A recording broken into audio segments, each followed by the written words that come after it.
ഈ ലെവലിൽ നിന്ന് 3600 അടി ഹൈറ്റിലാണ്. അതാണ് രാമങ്കല്ല് എന്ന് പറഞ്ഞ കല്ല്. ഈ സ്ഥലത്തിന് രാമക്കൽമേട് എന്ന് പറഞ്ഞ പേര് വരാനുള്ള കാരണം ഈ കല്ലാണ്.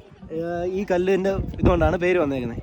വനവാസകാലത്ത് സീതേനെ അന്വേഷിച്ച് രാമൻ വന്നൊന്നും രാമൻ്റെ കാൽപാദം പതിഞ്ഞിട്ടുണ്ടെന്നാണ് ഐതിഹ്യം. നമ്മളിതുവരെ കണ്ടിട്ടില്ല, ഇതാണ് ഐതിഹ്യം. അതുകൊണ്ടാണ് ഈ കല്ലിന് രാമങ്കല്ലെന്ന് പേര് വന്നത്.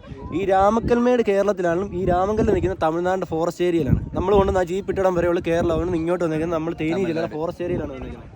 പിന്നെ ഈ കാണുന്ന ഒരു അമ്പലമാണ്. കന്നിമാസത്തിൽ 5 ശനിയാഴ്ചകളിൽ മാത്രം ഉത്സവം നടത്തുകയും ചെയ്യുന്ന ഒരു അമ്പലം വർഷത്തിൽ. ആ കാണുന്നത് അത് വലിയ അമ്പലമാണ്. നമുക്ക് ഇവിടെ നിന്ന് നോക്കുമ്പോൾ ചെറുതായിട്ട് കാണുന്നതേ ഉള്ളൂ. പിന്നെ ഈ ക്രിസ്മസ് ട്രീ പോലെ കാണുന്നുണ്ടോ? ഇതെല്ലാം പുളിമരങ്ങളാണ്. വാളംപുളി ഇല്ലേ, വാളംപുളിയുടെ മരങ്ങളാണ്. ആ റോഡിനപ്പുറം ഇപ്പോഴാണ് ഒറ്റപ്പെട്ട് നിൽക്കുന്നുണ്ടോ, വലിയ ടവർ പോലെ നിൽക്കുന്നത്. അത് തെങ്ങുകളാണ്. ഒരു 100-120 അടി ഹൈറ്റൊക്കെ ഉള്ള തെങ്ങുകളാണ് നിൽക്കുന്നത്. അതുപോലെ തന്നെ നമ്മുടെ കണ്ണിന് എന്തോരം കാഴ്ച ഉണ്ടോ അത്രയും സ്ഥലങ്ങൾ നമുക്ക് ഇവിടെ നിന്ന് കാണാൻ പറ്റും. ഇപ്പോൾ ഇച്ചിരി കോട കയറി മൂടി നിൽക്കുന്നുകൊണ്ടാണ്. നല്ല തെളിവുള്ള സമയത്ത് കൊടൈക്കനാലിൻ്റെ മരനിലകൾ വരെ നമുക്ക്